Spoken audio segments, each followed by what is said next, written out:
Good morning student. Shekhar Yadav APS classes में आपका स्वागत है। क्लास टेंथ मैं डेली एक वीडियो हर क्लासेस के लिए बनाता हूँ। क्लास टेंथ के लिए आज ट्रिग्नोमेट्री से मैं डेली एक कोई कॉन्सेप्ट आपको क्लियर करता हूँ। तो आज का कॉन्सेप्ट एक छोटा सा है। तो ट्रिग्नोमेट्री के ऐसे ढेर सारे कॉन्सेप्ट आते रहेंगे। आज छोटा सा कॉन्सेप्ट ये है कि ट्रिग्नोमेट्रिक रेशियोज़ की जो वैल्यूज़ होती हैं, आप ट्रिक से बहुत सारे चैनल्स पर सीखे होंगे और वहाँ पर साइन ज़ीरो की जो वैल्यू है, वो साइन ज़ीरो की वैल्यू ज़ीरो हो जाती है। तो साइन ज़ीरो की वैल्यू ज़ीरो क्यों हो जाती है, ये जो है कि इसका कॉन्सेप्ट मेरा ये है कि why we write the value of sine zero is equal to zero. तो कि स्टूडेंट, अगर आप एंगल ज़ीरो ले लेंगे तो तब तो ट्रायंगल बनेगा ही नहीं। एंड वेरी वेल कि ये जो ट्रिग्नोमेट्रिक रेशियोज होते हैं, सब किस पर वर्क करते हैं? Right angle triangle. अगर आप एंगल ज़ीरो ले लेंगे तो ये ट्रायंगल आई थिंक पॉसिबल ही नहीं होगा। तो ट्रायंगल पॉसिबल नहीं होगा तो रेशियो कैसे पॉसिबल होगा? Then why we use sine zero is equal to zero. तो स्टूडेंट, एक्चुअली ये अप्रॉक्सीमेट वैल्यू होती है, एग्जैक्ट वैल्यू नहीं होती है।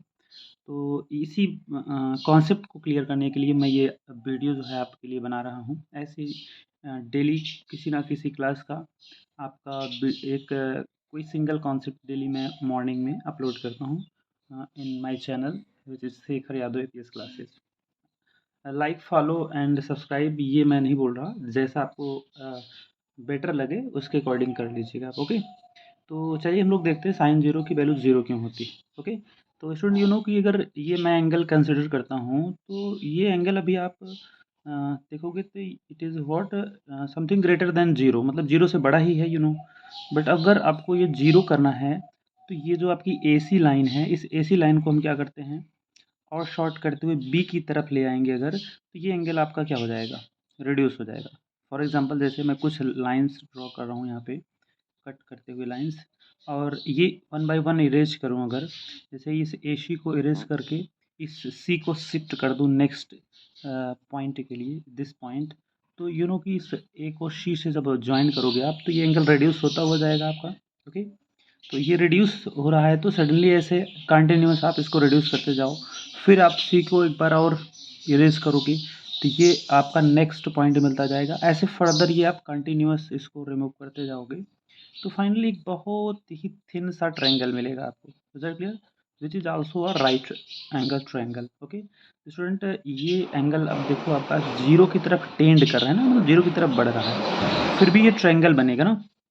एक मेरा क्वेश्चन है कि जैसे ये बाय द वे अगर लेंथ 1 यूनिट है तो 1 यूनिट लेंथ में भी आप के पास कितने ट्रायंगल बनेंगे पता है? Infinite triangles. Is that clear? अभी इसमें भी इनफाइनाइट लाइंस बन सकती हैं, जैसे मैं ये ऊपर यहाँ पे ड्रॉ किया था, ऐसे यहाँ पर इनफाइनाइट लाइंस बन सकती हैं। Is that clear?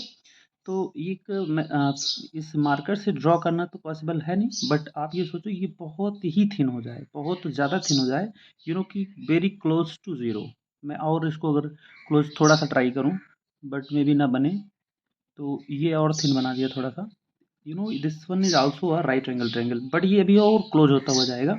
You feel this one only कि ये इतना ज़्यादा क्लोज हो जाएगा कि ये नियर अबाउट जीरो के आसपास आ जाएगा, बट फिर भी वो राइट एंगल ट्रायंगल रहेगा। एग्जैक्टली जीरो नहीं बोल रहा हूँ मैं, बट ये नियर अबाउट जीरो, बहुत ही पास, बी के बहुत पास में हो जाए तो ऐसा फील होगा कि जो ए बी है, A B is near about equal to what? A C. ठीक है ना? ए बी अगर A B near about equal to A C, अगर मैं आपको पुराना वाला ट्रायंगल दिखाऊं जो हम लोग स्टार्टिंग में किए थे, this one is what? A B, and this one is what? B C. तो ये ए सी आपका जो था हाइपोटेनस है। अब ये हाइपोटेनस आपका नियर अबाउट किसके इक्वल हो गया? बेस के इक्वल। वेरी वेल जिस एंगल को हम कंसिडर करते हैं उसके सामने की साइड आपकी क्या होती है? परपेंडिकुलर। परपेंडिकुलर आपका क्या हो रहा था? नियर अबाउट जीरो हो गया। Is that clear? तो we write here B C is equal to zero, which is what? Perpendicular. Perpendicular is equal to zero, and base and what? Hypotenuse is equal to what? Base and hypotenuse near about also equal. Is that clear? तो ये दोनों equal हो गए हैं आपके। and very well the trick of what? Trigonometric ratio.